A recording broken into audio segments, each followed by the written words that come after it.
Bonjour, je suis Guillaume Vimenet, fondateur et auteur philosophe chez Autopoïèse. Aujourd'hui, nous allons parler de l'ascèse et de l'autocréation chez Diogène, qui fut donc fondateur de l'école cynique et un des pionniers de l'école de l'autocréation. Je vous propose donc de réfléchir à la question suivante.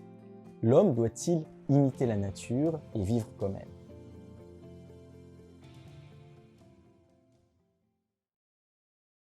Dès maintenant, likez, commentez et abonnez-vous à nos contenus. Je commence cette vidéo par citer Diogène. Retranche tous ces engagements que tu voyais s'imposer à toi et qui sont autant de bagages qui t'entraînent au fond de la mer. Le but de la philosophie cynique, c'est de contrôler ses passions, de gouverner son monde intérieur, d'être maître de soi. Pour cela, Diogène promeut une ascèse radicale, où le philosophe doit se détacher de tout. De cette ascèse, permettant l'émancipation de l'individu, peut germer la possibilité d'autocréation, c'est-à-dire la capacité à devenir pleinement soi. Dans la philosophie cynique, la liberté n'est pas un donné, mais doit se gagner par la lutte. Il faut combattre les déterminismes psychiques, physiques et sociaux afin de se défaire de ces chaînes. Se libérer implique de se battre, d'endurer et de souffrir. Quelles sont les 3 méthodes pour se libérer et vivre pleinement en soi? Diogène qualifiait de triple esclaves les gens qui se laissaient entraîner dans les plaisirs et les passions, notamment la gourmandise, le sexe et le sommeil. La liberté cynique entend surmonter les besoins, les peines et les peurs. On peut alors distinguer 3 types d'ascèse dans la tradition cynique. Premièrement, l'ascèse physique. L'aliénation des désirs impérieux sur l'esprit définit l'homme déchet, enfermé en lui-même, esclave de ses pulsions. Diogène prône alors l'exercice physique comme moyen d'entraîner l'esprit à maîtriser le corps. La souffrance est perçue comme un moyen de s'endurcir. De cette manière, Diogène embrassait des statues couvertes de neige en hiver et se roulait dans le sable brûlant en été. Cratès, quant à lui, portait un manteau épais en été et des haillons en hiver. L'entraînement suffit à tout surmonter. Cette ascèse physique a bien une finalité morale. Son but est de lutter contre l'asservissement de la raison au plaisir du corps. Le contrôle des plaisirs corporels s'acquiert en endurant des épreuves physiques, en s'accoutumant à la douleur. Il faut souffrir pour ne pas souffrir. En soumettant son corps à des exercices, Diogène entraîne sa raison, afin qu'elle puisse demeurer libre. La maîtrise de soi s'acquiert grâce à des exercices corporels. Deuxième ascèse, l'ascèse psychique. La vie naturelle repose sur la domination de la raison à l'endroit des passions. La maîtrise des pensées est le but des exercices méditatifs cyniques. L'objet de cette pratique réflexive est de se détacher de l'envie. Il en ressort un mode de vie frugal. L'autarcie matérielle et psychique forme une condition sine qua non à la pleine libération de l'individu. Il faut toujours désirer moins que ce que l'on a et limiter ses possessions à ce qui est vraiment nécessaire. Diogène vivait ainsi dans le dénuement et le dépouillement. Il logeait dans un tonneau, une grande jarre en fait, et possédait seulement un manteau, une lanterne, un vieux manteau élimé et inécuel, qu'il jeta d'ailleurs à la vue d'un enfant buvant avec ses mains. La limitation des besoins préserve des assauts des passions. Troisièmement, l'ascèse sociale. La civilisation prométhéenne corrompt les hommes en leur assignant des besoins non nécessaires. Le sage doit vivre librement, en osmose avec la nature, et ne pas se soumettre aux désirs mimétiques induits par le regard des autres. Se libérer de la pression au conformisme passe par la défiance, la subversion et la désobéissance. Le cynique doit dévoiler les faux-semblants et l'hypocrisie sociale. Diogène demandait à ses disciples de promener un hareng au bout d'une ficelle dans les rues d'Athènes, et s'astreignait lui-même à demander l'aumône à des statues.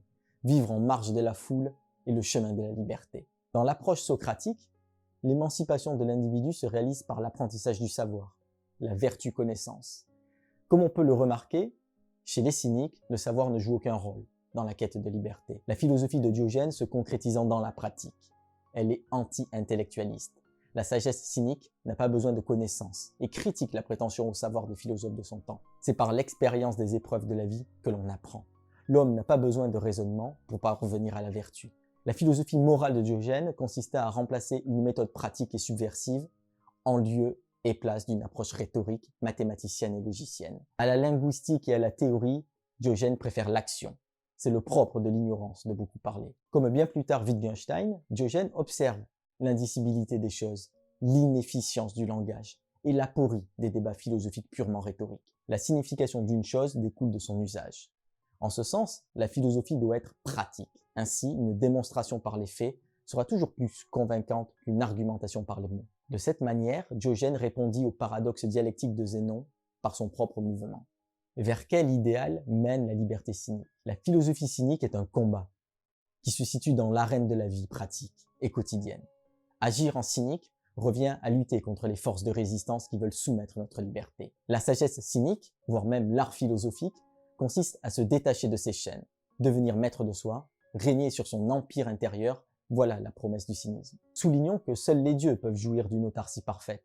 L'homme, poursuivant cet idéal, ne pourra se contenter au mieux que d'une autarcie relative, où ses besoins sont réduits, mais jamais anéantis. De ces méthodes d'émancipation, il en ressort le vœu d'une indépendance de l'individu par rapport à toute extériorité, que ce soit d'un point de vue matériel, psychologique ou social. Cette ascèse menant à l'absence de crainte et de peine, ainsi qu'à la réduction au strict minimum des besoins corporels, rentre en résonance avec la vie naturelle de l'ère pré-prométhéenne.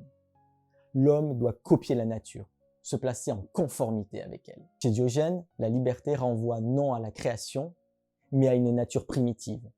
En ce sens, l'homme libre calque son mode de vie sur celui de la nature. Autrement dit, la représentation cynique de l'homme est essentialiste. Une essence préexiste à l'existence des individus. La vie bonne est alors celle qui imite la nature. On voit dans quelle mesure la philosophie de Diogène paraît moins orientée vers la création que vers l'imitation, moins subversive qu'il n'y paraît que conformiste. Alors qu'on aurait pu penser que débarrasser des déterminismes et des contraintes un espace de possibilités potentiellement infini allait s'ouvrir pour l'homme, Diogène et les cyniques se détournent de cet idéal. Comme du reste les autres écoles de la pensée de la Grèce antique, les cyniques n'envisagent que de manière épiphénoménale les potentialités autopoïétiques de l'être humain.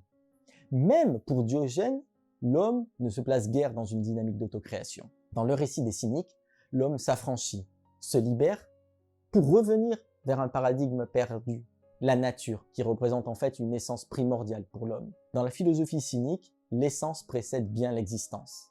Devenir soi revient essentiellement à épurer le superflu induit par la civilisation pour recouvrer sa nature authentique.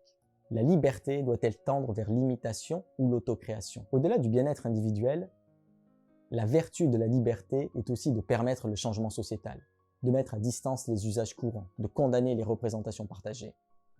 En cela, gagner son indépendance vis-à-vis des us et coutumes paraît un préalable indispensable à la rupture avec la répétition des scénarios de vie. De l'automaticité des pratiques, on passe à la réflexivité.